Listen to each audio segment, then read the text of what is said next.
Hello అండి, అందరికీ నమస్తే అండి. నేను ఇలా మీ ముందుకి రావడానికి ఒక పెద్ద కారణం అయితే ఉందండి. ఎప్పటి నుంచో నేను మీకు ఒక విషయాన్ని అయితే చెప్పాలి అని ఎప్పటి నుంచో అనుకుంటున్నాను, కానీ కుదరలేదు. కానీ ఇన్ని రోజులకి అయితే మాత్రం కుదిరిందండి. నేను చెప్పాలి, ఎలాగైనా సరే మీ అందరికీ తెలియచేయాలి ఈ విషయం గురించని నేను ఈ వీడియో చేస్తున్నాను. 2 పార్ట్ల కింద వస్తుందండి. మీరు దయచేసి వీడియోని ఎక్కడా స్కిప్ చేయొద్దు ప్లీజ్. ఈ వీడియో అయితే మాత్రం చాలా ఉపయోగపడుతుందండి. నేను ఏ విషయం గురించి చెప్పాలి అనుకుంటున్నానంటే అండి, నేను చెప్పే విషయం బోటిక్స్ వాళ్ళ గురించి అండి. ప్రతి బోటిక్ రన్ చేసే వాళ్ళందరికీ, టైలరింగ్ చేసే వాళ్ళందరికీ, అలాగే ఎంబ్రాయిడరీ చేసే వాళ్ళందరికీ కూడా ప్లీజ్ నా రిక్వెస్ట్ అండి. ఇది నేనేం ఆర్డర్ వేయడం లేదు, నా రిక్వెస్ట్ అండి. నేను కూడా బోటిక్ రన్ చేస్తున్నానండి. నేను కూడా ఎంబ్రాయిడరీ చేస్తాను, మగ్గ వర్క్ చేస్తాను, డిజైనింగ్ అన్నీ కూడా నేను చేస్తానండి. ఏంటంటే నేను చెప్పాలి అనుకున్నది ఏంటంటే, మరి ఇది తెలిసి చేస్తున్నారో లేకపోతే తెలియక చేస్తున్నారో నాకైతే తెలియదండి.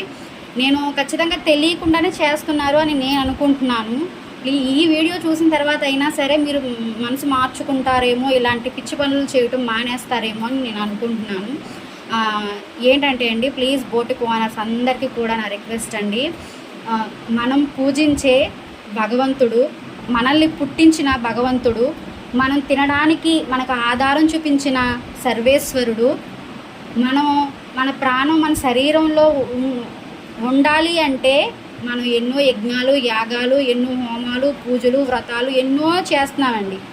మన బాధని, మన శరీర బాధను, లేకపోతే మన ఆరోగ్య బాధను, లేకపోతే ధనం కోసమో దేనికోసమో దేవుని ఎన్నో రకాలుగా మనం పూజలు చేస్తున్నాం.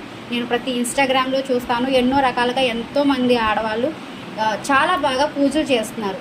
కానీ పూజలు చేసి ఎన్నో దేవస్థానాలకి, ఎన్నో దేవుళ్ళకి వెళ్ళి గర్భగుడిలో ఉండాల్సిన దేవుణ్ణి తీసుకొచ్చి శరీరం మీద వేసుకుంటున్నారండి. ఇది ఎంతవరకు కరెక్ట్ అండి? మనం ఈ బట్ట వేసుకున్నామంటే దీన్ని మళ్ళీ కట్టు విడిచేస్తామండి.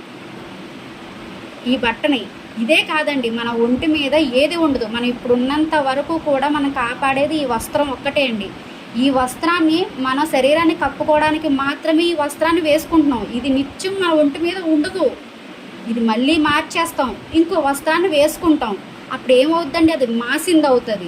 దాన్ని ఏం చేస్తాం, ఉతుకుతాం, ఆరేస్తాం, మాసిన గుడ్డల్లో కలిపి వేస్తాం.